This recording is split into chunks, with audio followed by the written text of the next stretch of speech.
आप देख सकते हैं मुख्यमंत्री का नया भाषण, वे कहते हैं कैसे लिया झारखंड, तो उनके समर्थक कहते हैं लड़के लिया झारखंड। वे मोटा मोटी 20 साल से विधायक हैं। एक भी वीडियो उनको जारी करने बोलिए जहां उन्होंने ये नारा दिया है कि लड़के झारखंड। ये नारा हम लोगों का है।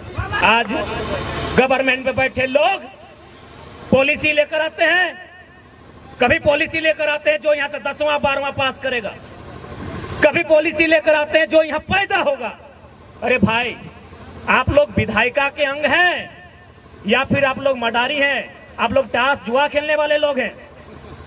ये लोग कहते हैं जो झारखंड में पैदा होगा उसे नियोजन में अधिकार रहेगा।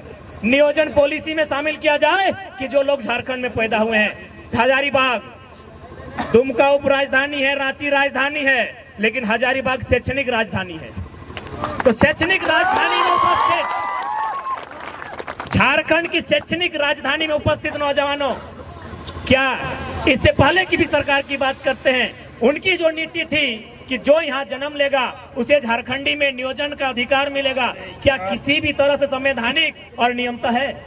यदि ये संवैधानिक है तो कोई तो ट्रेन में पैदा हो जाता है, ट्रेन उसका होना चाहिए।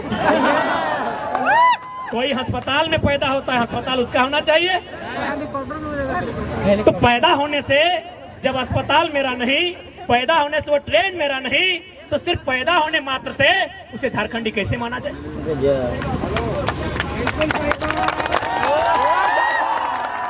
वर्तमान सरकार नियम लेके आती है 10वां 12वां पास। अरे हम लोग भी यहाँ जितने लोग हैं, कोई मामा घर से, कोई मौसी घर से, कोई फुआ घर से मैट्रिक पास किए हैं ना। तो फुआ घर से, मामा घर से, मौसी घर से मैट्रिक पास करने के बाद क्या मामा फुआ मौसी ने हमको वहाँ अधिकार दिया है? तो मात्र 10th और 12th पास करने से पूरे भारत के लोगों को झारखंडी मान लेना कहाँ का इंसाफ होगा? आज लोग बार बार दुहाई देते हैं कि झारखंड की पॉलिसी असंवैधानिक है। एक बात बताइए, ये संविधान का हवाला, ये संविधान का डंडा केवल झारखंड पर? या जो लोग संविधान की बात करते हैं, क्या उन्हें संविधान की जानकारी है? यदि नहीं है तो आप केवल अनुच्छेद 15 और 16 में क्यों रुकते हैं?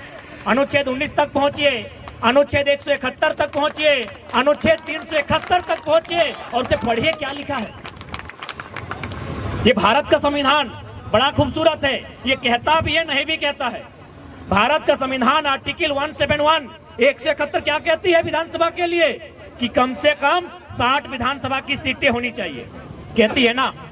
भारत का संविधान, भारतीय संविधान अनुच्छेद 171 वो कहती है कि विधानसभा में किसी भी राज्य में कम से कम 60 विधायक होने चाहिए। हमारे यहाँ 81 है, कहती है ना।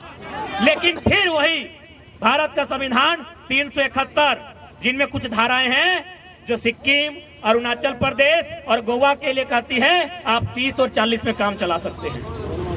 वही भारत का संविधान जो 171 में कहता है कि 60 विधायक होने चाहिए, वही संविधान कहता है आप 30 में काम चला सकते हैं। तो भाई ये संवैधानिक दांवपेच, ये संविधान का डंडा, ये संविधान की मार केवल झारखंडियों के साथ क्यों? हमने किसी के साथ क्या गुनाह किया है? हमने कहा किसी के अधिकार को छीना है? दुनिया में हजारों लड़ाइयां लड़ी गई है। एक राजा ने कभी एक रानी के लिए युद्ध किया है, लेकिन हमने जब भी युद्ध किया है इस माटी को बचाने के लिए किया है। हमारा कोई इतिहास बताएगा कि हमने किसी को घर से भगाया है? हमारा कोई इतिहास बताएगा कि हमने कहीं कब्जा किया है? हमने जब भी युद्ध किया है, अंग्रेजों से जब भी मुकाबला किया है, अपनी माटी को बचाने के लिए किया है। तो हमारा गुनाह क्या है? हमने किसी का क्या बिगाड़ा है? आज ये राज्य न जाने कितनी शहादत के बाद, न जाने कितनी माओं की गोद सुनी हुई, न जाने कितनी बहनों की मांग का सिंदूर उजड़ा है, तब जाकर हमने एक नया झारखंड बनाया। यही आपके हजारीबाग जिला के अंतर्गत बिशुनगढ़ प्रखंड है, वहाँ एक बलग मक्का नामक गांव है। एक गांव में सात लोग शहीद हुए। शहीद नहीं हुए, उनका गला किसी का काटा गया, किसी के गोलियों से छलनी किया गया, तब जाके हमें राज्य मिला है। क्या कभी इस दर्द का आभास इन सत्ता में बैठे लोगों ने किया है कि हमने किन परिस्थितियों में ये राज्य लिया है?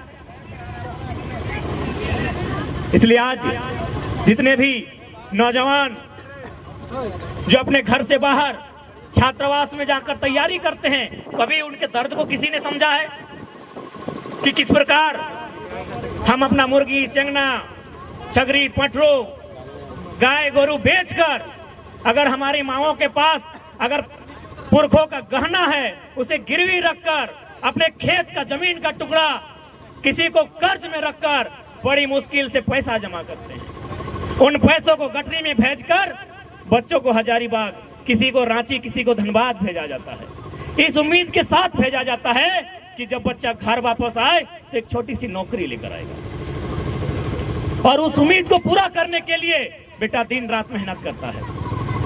वो अपने सारे दुखों को भूलकर, अपने संगी साथियों को भूलकर एक छोटे से लॉज में जहां सबसे कम दाम में उपलब्ध हो पाता है वहां तैयारियां करता है। अपने जीवन का 5 साल, 10 साल, कोई तो 15 साल लगा देते हैं। अचानक उसके पास विधानसभा से लिखित चिट्ठी जारी होता है कि आपकी सारी परीक्षाएं रद्द कर दी जाती है। क्या कभी ने सोचकर देखा है उसके साथ क्या बीतता है? लोग आश्वासन देते हैं कि उम्र की सीमा बढ़ा देंगे।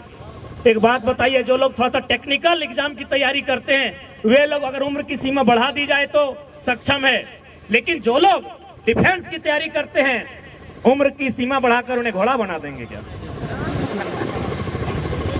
आज होमगार्ड का मामला हजारीबाग में पेंडिंग है, आज होमगार्ड का मामला धनबाद में पेंडिंग है, वो 2017 की बहाली है। आज यदि आप उनको कह भी देते हैं कि हम आपकी उम्र की सीमा को बढ़ा देते हैं, क्या उन्हें फिर से 5 फीट का हाई जंप करवा सकते हैं? क्या उनसे आप 16 फीट का लॉन्ग जंप करवा सकते हैं?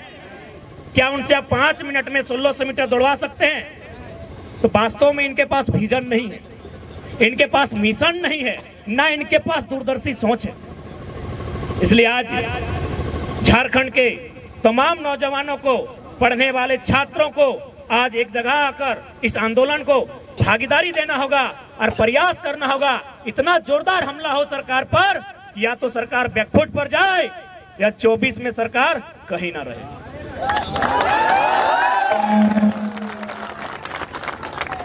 कब तक, आखिर कब तक हम अपने सपने को अपनी आंखों के सामने ओझल होते हुए दूर होते हुए देखना पसंद करेंगे? हमने किसी का क्या गुनाह किया है? यही नहीं, आज बहुत सारे लोग यहाँ आकर बात रखें बाहरी भीतरी। जी नहीं, जो लोग अगर बाहरी भीतरी का प्रश्न खड़ा करते हैं मैं उन्हें 2-3 उदाहरण दूंगा। जब ये आंदोलन स्टार्टिंग हुआ था, हमें बिहार मूल के एक हाईकोर्ट के जज ने फोन किया था। उन्होंने धनबाद के एक वकील को फोन किया, बोला उस लड़का से हमको बात कराओ। उन्होंने वकील को फोन किया, वकील साहब किसी तरह मेरा नंबर जुगाड़ किया, हमको कॉन्फ्रेंस में बात कराया। हाईकोर्ट जो कि बिहार मूल के हैं, उन्होंने स्पष्ट कहा कि हम आपकी इस भाषा की लड़ाई में बिल्कुल आपके साथ हैं, क्योंकि यदि सभी लोग यूपी, बिहार, बंगाल, उड़ीसा के लोग अगर भाईचारा के नाम पर झारखंड में कब्जा कर लेंगे तो झारखंड बनाए क्यों था? यह कथन मेरा नहीं है, बिहार मूल के एक हाईकोर्ट के जज का है, जिन्होंने मुझे लगभग फरवरी महीना में फोन किया था मानव श्रृंखला के बाद। बोला बिल्कुल आपका जो भी लॉजिक आप रखते हैं बिल्कुल सत्य रखते हैं। झारखंड के लोग जिस समय खेतों में, खलिहानों में, जंगलों में, बिहड़ों में रहते थे, बिहार में नालंदा विश्वविद्यालय था। आप एजुकेशन को लेकर उनका मुकाबला कैसे कर सकते हैं? वहां विक्रमशिला विश्वविद्यालय था। आप उनके एक ही शिक्षा के स्तर में दोनों को बैठा दिया जाए, आप मुकाबला नहीं कर सकते हैं। अब तो आपकी लड़ाई बिल्कुल संवैधानिक है।